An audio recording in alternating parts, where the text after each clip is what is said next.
Okay, hold on. And nobody in the background talk. So, one day. Introduce yourself first. Okay, so this is I don't introduce myself. This is untold. Okay, I went to the zoo and I was talking to these monkeys. No, it wasn't a zoo. It was like a park thing with monkeys. The story's lost. Never mind.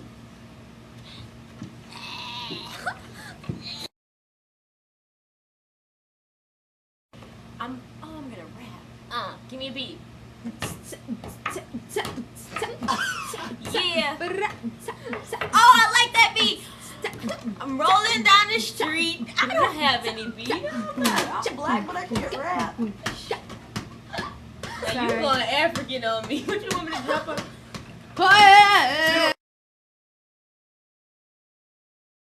Let's talk about the N-word. Since Rhiannon and Michael both went, nigga! We're gonna talk about the word nigga. Becky, who's Cuban Rican, said the word nigga in front of me. No, I'm not mad because we're friends. No, it's okay. Yeah. Also, I don't get mad if like people of different races say it unless it's in a derogatory manner. That is so stereotypical. I gotta be an angry black to get camera time. I hate watching the news because on the news, all they show, they find the most ignorant black person to explain the scene. Hi, could you tell me what happened here today? Oh, let me tell you about that backed up. Old boy ran around the corner.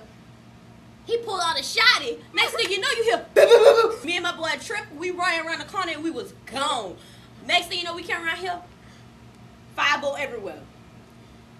I don't got nothing on me. They gonna check me for weed. See, that's why the black man can't never make it in New Orleans. That's what they always say on the news.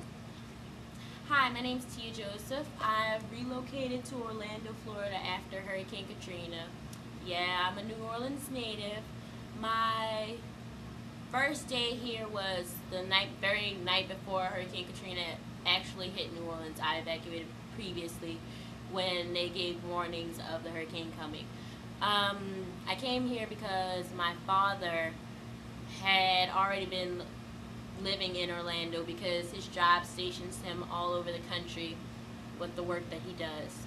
So I'll always remember the first night that I came here. I only thought I was like on vacation or something, and I was all happy to be out of school because whenever a hurricane's about to hit, we never really think it's really gonna hit until it did. And the first night I was here, I remember thinking I'd be leaving that Monday night. And on that Monday night, I realized that I wouldn't be going home because the levees had broke. So everybody has that misconception that it was Hurricane Katrina that destroyed New Orleans, when Hurricane Katrina aided, but nobody really knows that another hurricane had hit before that, right after that, Hurricane Rita. And that made the levees erode more. That made more levees break in New Orleans. So my family, my mother, my stepdad, my sister, and my uncle, they were stuck in New Orleans when the hurricane hit. And nobody seems to understand how that made me feel. When I came to Orlando, a lot of people at my new school weren't accepting of the person that I was. I was not happy to be here. I wasn't happy to be around new people.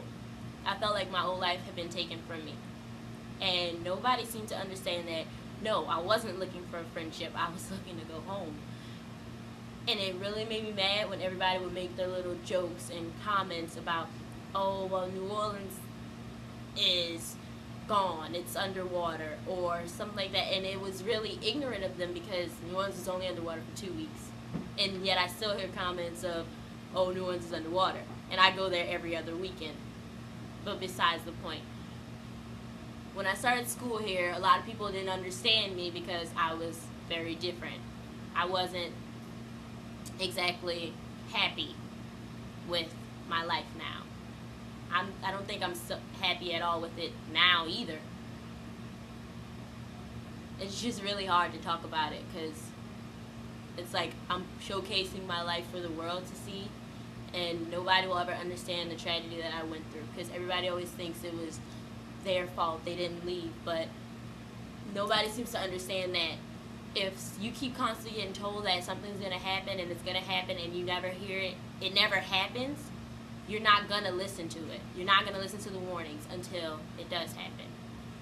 And when people start to understand that and people can show sympathy for their fellow man instead of playing everything off and making it into a joke or turning tragedy into comedy, I think when people start understanding the pain that people still feel in New Orleans today, knowing that they can't go home, then we can move on from it.